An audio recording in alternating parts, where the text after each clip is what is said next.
Spider-Man No Way Home accomplished the impossible, bringing together 20 years of Spidey movie continuity in incredible fashion. Let's see if we can do the exact same thing with action figures. Hey y'all, and welcome back to Carbon Scoring, the best place for comics history and action figures. To celebrate the 1-year anniversary of our channel, we're doing our first ever action figure giveaway. This 2004 Super Posable Spider-Man from Spider-Man 2. So hang tight until the end of the video and I'll tell you how you can win this figure. Before we get into the Spider-Man from No Way Home, we've got to give a shout out to the OG on-screen Spidey, Nicholas Hammond from the 1970s made-for-TV movies. This custom Spidey figure perfectly captures the look of the web-slinger in his swingin' 70s costume. So here's to the godfather of Spidey in cinema material. Toy Biz had been producing Marvel toys since the 1990s and had great success with their lines of action figures based on animated cartoons like the Fantastic Four, Iron Man, and the X-Men. But that was nothing compared to the opportunity presented by this mammoth blockbuster, and they went all out on these figures, beginning with the wrestler Spider-Man. Sam Raimi's Spider-Man trilogy followed most closely the comic book origins of Spider-Man, even down to having a pre-Spider-Man Peter Parker dress up and enter into a wrestling competition to try to earn a little bit of money. And Toy Biz came through with this incredible wrestling suit Peter. You can see that it's got Tobey Maguire's eyes and face sculpt right underneath that hooded mask, and then his homemade sweatshirt with the drawn-on spider right on top and the spider on the back. He's got on a pair of sweatpants and his regular old tennis shoes. You know, this figure was so cool because underneath there's actually a Spider-Man costume and you can switch it out, including switching out the arms and the feet, and actually create a Spider-Man from it. But really, it's all about the care and the detail that Toy Biz put into this first Spider-Man movie line that makes it so amazing. This figure has terrific articulation with ball shoulders and a bicep cut. There's ball hips, and actually the rubbery cloth costume really kind of hides the articulation and allows you to pose this figure really dynamically, even with the costume over the top.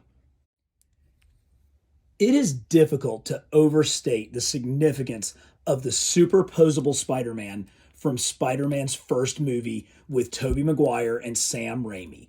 You have to understand that at this time, Spider-Man Classics had only been out for about a year, and the Marvel Legends line was in its infancy. And so the idea of having super articulated 6-inch action figures on the shelves was still a really new one. Toy Biz took that whole premise and then added in a level of sculpting details that we wouldn't see again until major import brands started making 6-inch figures. This thing is an absolute masterpiece. He has articulated fingers that allow for him to make his classic web shooting thwip hands. He's got ball joints everywhere you look, at the shoulders, at the hips, double jointed knees, double jointed elbows. He does have an unusual bicep cut right here, and the waist swivel, the diaphragm swivel is a little bit wonky. It's not super functional. We're still in the infancy of ankle rockers. They predominantly are just going in one direction. We don't get a lot of bend that way. But this figure is all about the sculpts and the paint apps. Every one of these silver Spider-Man web lines is perfectly painted on this figure that is now 20 years old, and it still holds its shape really, really well. One of the things that I didn't like about the first Spider-Man costume was that the eyes were more silver than they were white, and that was consistent with what we saw on the screen. But I did love the darker red and blue. It just really worked in the movie. This is an absolute legacy masterpiece action figure in the history of 6-inch figures. With the first Spider-Man movie an unprecedented smash success, Raimi and Maguire went back to the drawing board for Spider-Man 2, creating a film regarded as one of the greatest superhero movies ever made, backed by Alfred Molina's emotional portrayal of Otto Octavius, thus providing the blueprint for the future MCU. If this movie could surpass the original, then Toy Biz was certainly going to attempt to do the same with their line of action figures. Toy Biz took what they learned with the superposable Spider-Man from the first Sam Raimi, Tobey Maguire movie and tried to improve upon it with their superposable Spider-Man 2. Now remember, this is the figure that's actually going to be given away at the end of the video, so keep a close eye on this one. It is more screen accurate to the second movie because the eyes are white, which is what we saw in the second movie, and the color of the blue is a little bit darker, particularly compared to our first movie figure where the blue was a little bit lighter. And you can definitely see the difference between the silver eyelets compared to the white eyelets. They maintained the same level of sculpting care. I mean, every single detail is carried out in this sculpt, and you still have the raised web lines with the silver on them. But they tried to add some new parts to the articulation. You've got this increased shoulder movement here with the deltoid, which allows for Spidey to get up above his head a little bit better. And the bicep cut, which just kind of came across the arm in the first figure, now functions right at the shoulder, which definitely is a better look and doesn't take away from the lines of the sculpt. Also, that diaphragm cut that was seen on the first figure is now much more functional with the bend here. So you can get into more of a crouching pose with this figure because of that. I don't really like the change in the hip joints with this ball that Toy Biz used for years and years after this. I actually kind of prefer the more simple hip joints that they used on the first Spider-Man figure. Also, while they took away the thwippy hands, they tried to make these where they could come down into a fist, but they don't really come together all that well. One of the cool things about this figure is it was released in this regular version, but it also came in a magnetic version that had magnets on the palms and on the soles. Another terrific figure and a clear example of how Toy Biz tried to take something that was great and make it even better. But sometimes when you rise to the top, there's nowhere to go but down. Once you've created a billion-dollar behemoth, everyone wants a piece of the pie. And the glory, which led to creative differences. A jumbled plot with way too many villains, and eventually ended with Raimi withdrawing from the series before he could produce his planned fourth film. Things weren't exactly rosy on the toy aisle either. Toy Biz had become big enough and successful enough to get swallowed up by toy giant Hasbro, who had some initial missteps with their Marvel figures before eventually righting the ship and creating the toy line that we love today. There was only one wave of Spider-Man 3 figures produced, and you could tell it was a hodgepodge of the leftover Toy Biz sculpts with some of the lesser quality Hasbro figures of the time. For the third Spider-Man movie, the colors were really ramped up. You can see how much bolder the red is on this figure compared to Spider-Man's 1 and 2. We still have the silver web lines, and they're still really, really nicely done. We also maintained the extra articulation at the shoulder, but instead of the single diaphragm cut, we have a bend cut and a diaphragm cut. So there's actually 3 cuts across this waist. It works okay. It probably doesn't add as much as they would have liked, and I think it does take away from the lines of the figure a little bit. Again, we've got an improved grip because on this figure, you can bend the fingers out to achieve the thwip or put them all together for a much better fist that actually comes together far better than the second figure. And the same thing on the other hand. We still have those kind of wonky ball hips that I don't really like. And we haven't quite gotten to the point where we have ankle rockers yet. But this is a figure that shows that, again, Toy Biz was not afraid to continue to try to advance the mold, try to advance what they were doing with sculpt and articulation, and they were incredibly successful in doing so with Spider-Man 3. But we did get this. Now, the Spider-Man 3 figures were sculpted by Toy Biz, but were actually distributed by Hasbro. They came out right after the line had switched from Toy Biz to Hasbro, and you can see some of the corners that began to be cut with this black suit Spider-Man. They still did an absolutely incredible job on the paint applications. I mean, that silver of the web lines is tight. It is amazing how good that looks. But look at how much less articulation is available on this figure. You only have single joints at the elbow, although it does have this odd rotational thing. There is no bicep swivel to go along with the ball jointed shoulders, and even the shoulders themselves have extremely limited ranges of motion. Also, that midline cut through the diaphragm, very limited in its movement. Same thing can be said down at the ankles and the legs. Not only that, but this figure seemed slightly smaller in scale. These two are being held at the exact same height, and you can see that the red suit Spider-Man is noticeably larger than the black suit, even though these are the exact same character from the exact same line from the exact same movie. So while Toy Biz really got the ball rolling with the first two Spider-Man movies and then left the sculpting aside for Hasbro to use for the third movie, the end and the change in these figures was beginning to become apparent. If it is at all possible for a big budget movie that grossed almost $800 million to become a cult classic, well, this is it. The Amazing Spider-Man was a reboot of the franchise with Andrew Garfield donning the spandex and Emma Stone cast as Pete's love interest, Gwen Stacy. The pair had phenomenal chemistry on screen, and Garfield brought an energy to the webhead that has led to a loyal fan base. The film leaned heavily on the Ultimate Spider-Man comics, which featured a more modern take on the web-slinger. But unfortunately, the movie was doomed by too many dangling plot lines and uninspiring antagonist. And when it comes to the action figures, some really bad timing. Oh, poor Andrew Garfield. He just cannot catch a break. The first Amazing Spider-Man movie was released at a time where Hasbro was really neglecting the 6-inch line, focusing more on their Marvel Universe 3 3/4-inch line.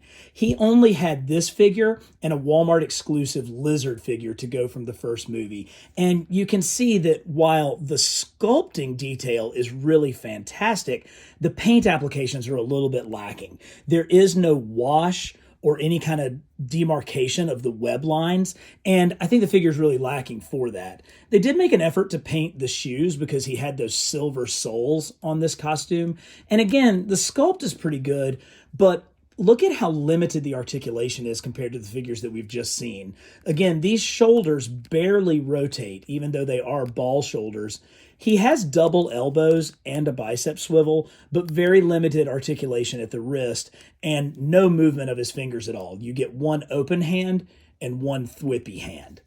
Also, this suit was probably the furthest from the comic Spider-Man look until we began to see the Tom Holland figures. The gold eyes actually work pretty well on this figure, and they may work better on the figure than they actually do on the screen. We also see that classic movie Spider-Man on the back that's become kind of the hallmark of these figures. And that scaled look is actually done really nicely in this Amazing Spider-Man 1 figure. Make the Amazing Spider-Man 3 trending on Twitter to the tune of 300,000 tweets. So hang tight, Andrew Garfield true believers. Your story may not be done quite yet. For Amazing Spider-Man 2, Andrew Garfield did get a more traditional Marvel Legends figure. And from a distance, you would think that this was simply just a comic Spider-Man. But when you get up close and examine it, you can tell it is a movie version, from the chest symbol to the spider symbol on the back. Now, the Amazing Spider-Man 2 movie suit was probably the most consistent with the comic outfit, at least until we saw that suit at the very end of No Way Home.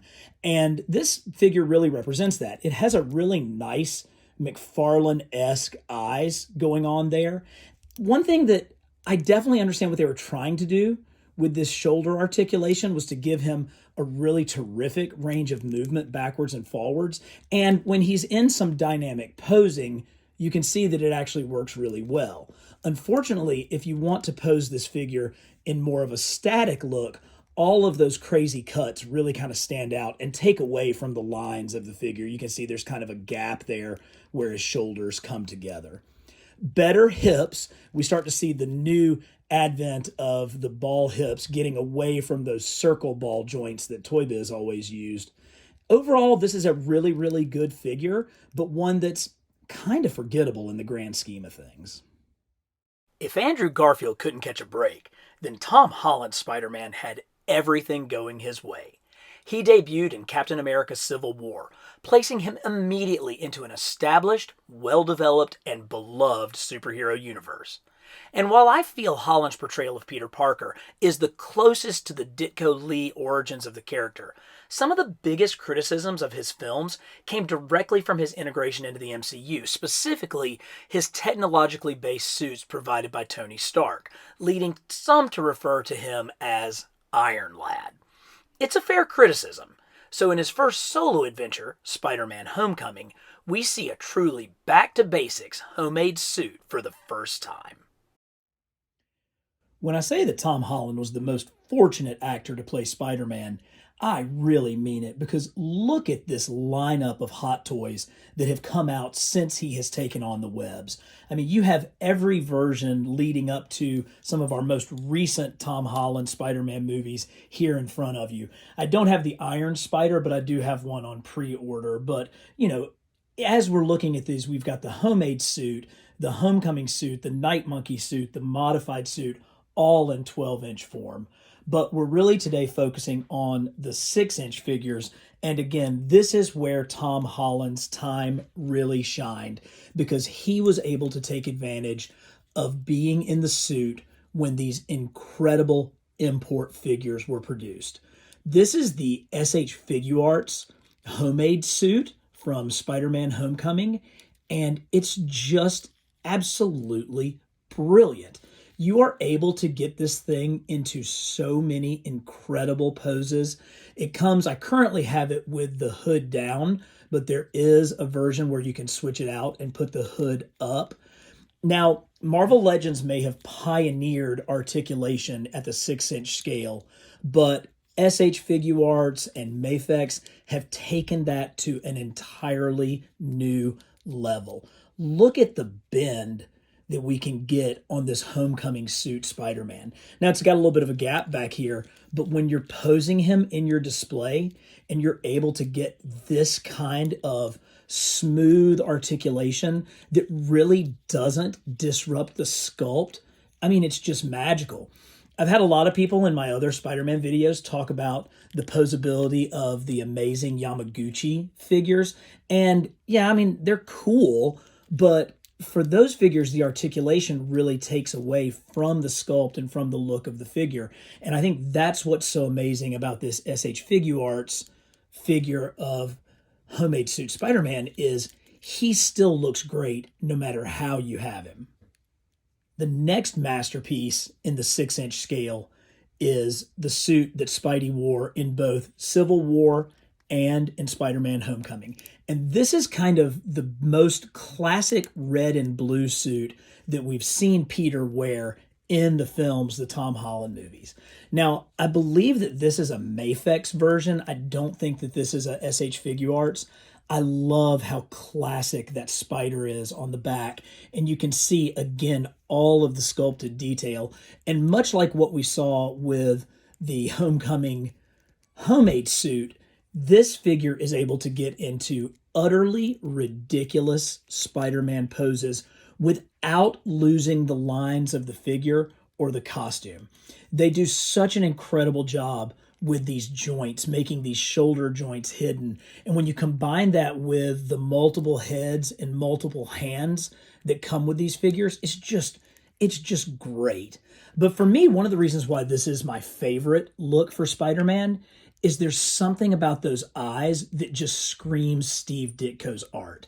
This one, I think, even though it's an Iron Man made suit and it has tech involved with it, I think this one captures that Ditko look so well. You have a Spidey who is not overly muscular. They haven't gone with some of the, Marvel Legends sort of, muscular superhero figures. This has its own unique, thin sculpt, and he just looks so spidery in this figure.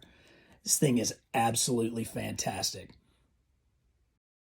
Spidey was then caught up in the most ambitious superhero crossover films of all time, Avengers Infinity War and Endgame. Again, this led to a new costume being introduced, but as we will see with each of the Tom Holland Spidey suits, their introduction was fairly organic and served the plot of the movies well.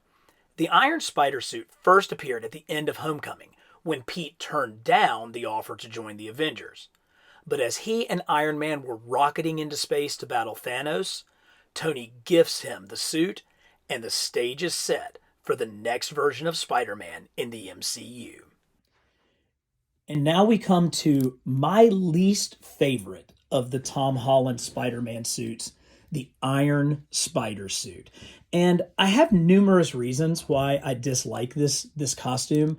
One is I'm a huge comic book guy, and this did have its origins in the comics. It was part of the comic book Civil War storyline where the Marvel heroes basically had to choose a side between Tony Stark pro-registration or Captain America anti-registration. And Spidey initially went with Tony, and when he did so, he was provided a yellow and gold, very Iron Man-looking Iron Spider costume. And this is what this one takes its designs from. So right off the bat, I don't really like the whole idea of it. One of the biggest criticisms of the Tom Holland Spider-Man films is that he was more of an Iron Man protege, and that his costumes had, way too much Iron Man influence. Well, it's awfully hard to argue anything but that point when you look at this, especially with, the huge, octopus tendrils, the 8 arms for, an arachnid coming off of it. Now, this suit made sense because he was fighting Thanos in space when he wore it, and it was something that was initially going to be part of his first Avengers costume. But I have to admit, I was really disappointed in this Mafex figure because the second I took it out of the package, this arm broke. I've actually had to super glue the bicep joint back into place. Otherwise, it wouldn't stay on.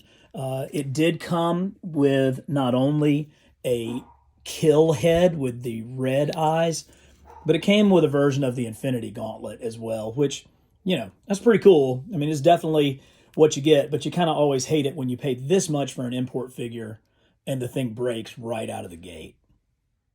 Tom Holland's second solo Spider-Man movie, Far From Home, tends to receive some of the lowest marks of his 3 Spidey movies. I simply have no understanding of how this could be. I mean, how can you not love a movie with a character called Night Monkey? Night Monkey! Night Monkey? Night Monkey! Yeah. Night Monkey, help! Night Monkey! Save us! Who can deny the greatness that is Night Monkey? Now, I have to admit, sometimes it seems a little hokey when we have costume changes in the middle of the movie for no reason. But one of the things that I've been so impressed with in the Spider-Man films is when they do get Peter into a different costume, they make it fit in with the story. So in this instance, he was undercover. He was working for Nick Fury. He didn't want his friends to know. And so he's in basically a SHIELD stealth suit. But, if we were going to have a spin-off movie of a character, you'd be hard-pressed to go wrong with a Night Monkey spinoff.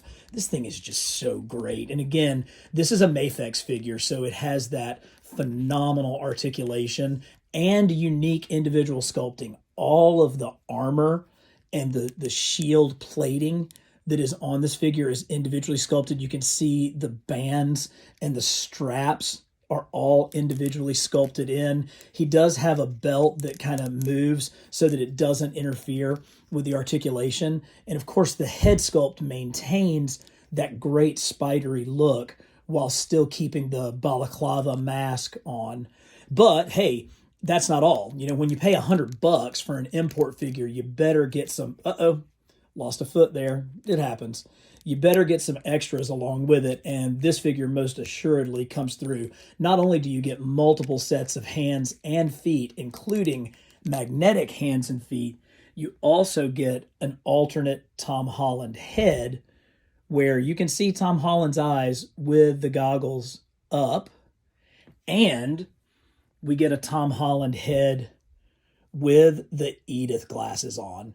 And they're even like slightly tinted, like what we saw in the movie with the Edith glasses. Of course, Edith standing for even dead, I'm the hero. So Tony Stark wins the day no matter what. But I must say, I truly just love Night Monkey. My wife loves Night Monkey. She thinks it's the funniest thing ever when Night Monkey pops up on the screen. So this one's to you. She didn't fight me too much when I got this figure. And here is the Mafex version of the modified suit. Remember, this was the suit that Peter made in the back of Happy's Quinjet towards the end of Spider-Man Far From Home when he needed a new suit to battle Mysterio for the final time. And one of the things that I love about this figure is that while it has a lot of resemblance to the red and blue suit that Pete wore in Spider-Man Homecoming and in Captain America Civil War, it's a little bit different. One, it has a much more tech look to the spider on the back with the white spider. But really, I like the fact that this is a callback to Spider-Man's look from his very first comic appearance in Amazing Fantasy 15. If you remember, in that very first book, Spider-Man was much more wearing a red and black costume, more so than the red and blue that we've all grown accustomed to seeing. So while this figure is representative of kind of an advancement in the technology and in the look of Spider-Man, it actually is a callback to the very earliest origin days of the character as well. Again, Mafex just crushes it with these figures. I mean, look at how you're able to get Peter into these incredible Spidey poses. They do such a good job of combining articulation with sculpting, and they don't cut any corners on either one. Even down to the soles of his shoes is fully sculpted. Again, very Ditko head on that, which makes sense when you think that this is a figure that's going all the way back to some of the earliest Ditko days.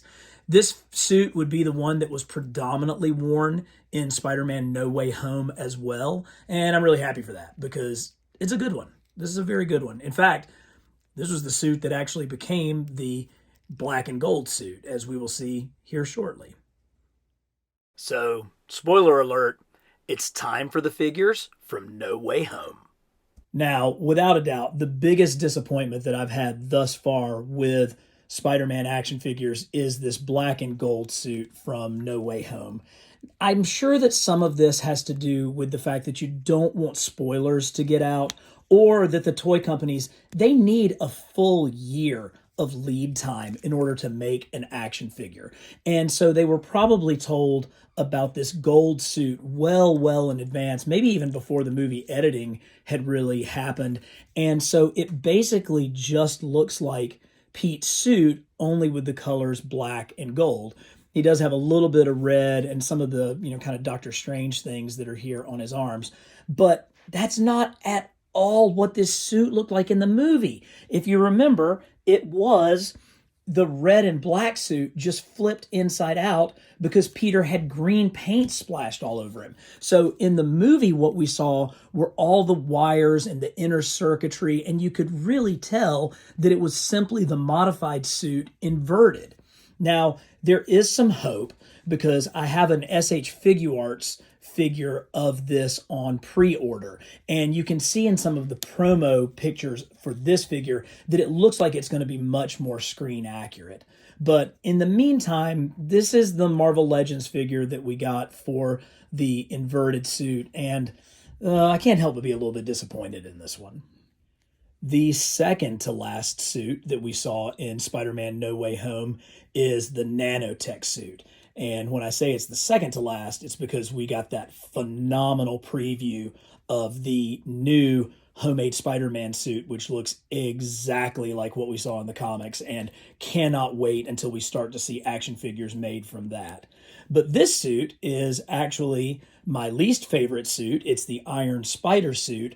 only with the new nanotech after it was disrupted and then placed back onto Peter's chest by Dr. Octopus. This is a good looking figure for a Marvel Legend. It has a really, really nice head sculpt. I love the way that they brought this gold into here. I'm not a big fan of gold on Spider-Man. I have said it earlier in this video. I don't love the Iron Spider look, but for some reason, this tends to work a little bit better. Really, really solid with the articulation, just exactly what you would expect from Marvel Legends. Certainly a figure that can hold its own and can hold its own at a price point with the import figures that we've seen of some of the other Tom Holland movies.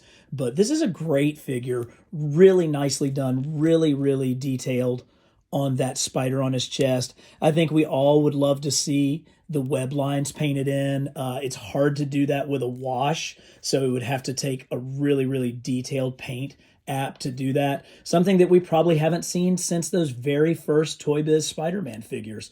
But this is certainly a worthy addition to your movie Spider-Man suits. I hope you guys enjoyed that look at the very best action figures from 20 years of Spider-Man movies. But now, let's give away one of the figures that was featured in our video. This super posable Spider-Man figure from Spider-Man 2. All you have to do to be eligible to win this figure is to like, leave a comment on the video, and subscribe to the channel if you're not already subscribed. I'm going to take everybody who's done those 3 things and I'm going to randomly choose one of you and I'm going to send you the figure at no cost. I'll pay the shipping, I'll get it to you, and you are going to go home with one of the absolute best Spider-Man movie figures ever made, the super posable Spider-Man from Spider-Man 2. So go ahead and hit like, leave me a comment, tell me what you thought about this video, tell me what you thought about this figure, and subscribe to the channel so that you can stay up to date with all the great stuff that's coming from Carbon Scoring.